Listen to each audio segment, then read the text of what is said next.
What happens to consciousness after death? Humans fear death, and yet, we're most curious about what lies beyond it. The Bible calls death sleep, while science speaks of consciousness as a mysterious wave. So where does the soul go after death?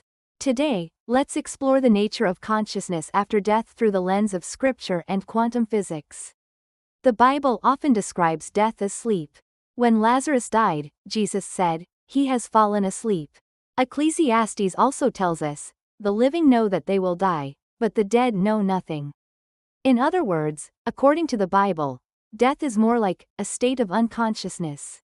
Whether someone died 2,000 years ago or yesterday, they are unaware of time passing until the moment of resurrection, which arrives for all in an instant. It's like waking from a deep sleep with no sense of how much time has passed. In this sense, Scripture presents death as a temporary sleep, an unconscious waiting for the promise of resurrection. But this raises a question. Jesus said to the thief on the cross, "Truly I tell you, today you will be with me in paradise." Does this mean we go to paradise immediately after death?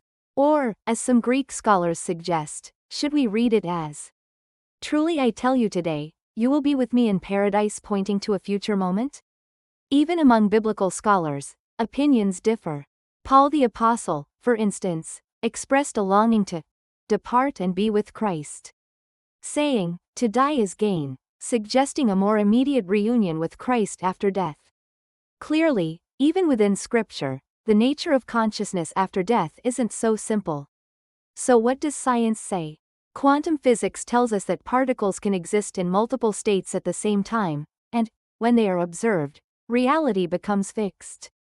Could consciousness, then, also be a quantum phenomenon? Some scientists suggest that our brains are not simply neural circuits, but rather quantum superimposed information patterns. In other words, death may not be a simple power off, but rather a process of the disintegration of consciousness. Waves and the transition to a new field of infinite possibility. The sleep described in the Bible bears some resemblance to this scientific explanation. An unobservable consciousness, yet at the moment of resurrection, it is observed again and its existence restored. If those who died 2,000 years ago and those who died today all awaken at the return of Christ, how would time feel to them? According to Einstein's theory of relativity, time is not absolute. The closer you get to the speed of light, the more time seems to stand still. So, if death is a state of unconsciousness, to the dead, it may feel like instant travel, as if no time has passed between their last breath and their resurrection. If they enter a state of unconsciousness after death, it could be akin to teleportation for them. In other words, whether they died yesterday or 2,000 years ago, they all face the same resurrection morning, as if waking up from a deep night's sleep. It seems that the perspectives of the Bible and physics converge here. Many churches hold farewell services to heaven, portraying the deceased as if they were meeting Jesus in heaven right away. This may be a simplified expression of the biblical faith in resurrection. The Bible, in fact, emphasizes the hope that death is not the end, and there is the promise of resurrection. Therefore, the dead are currently in a state of unconscious sleep, which will immediately follow the second coming and resurrection in God's time. While it may seem like a long time to those left behind, from the deceased's perspective, it's a sudden awakening after closing their eyes. If we add a quantum mechanical interpretation to this, we can imagine that our consciousness is momentarily scattered into waves and then reassembled into a concrete entity by God's call. Death is not the end.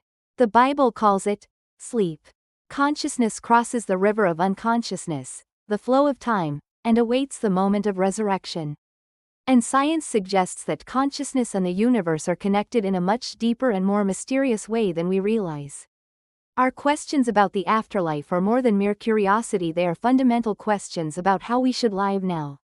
Rather than fearing death, all of us living today need the wisdom to prepare for the morning we wake up in.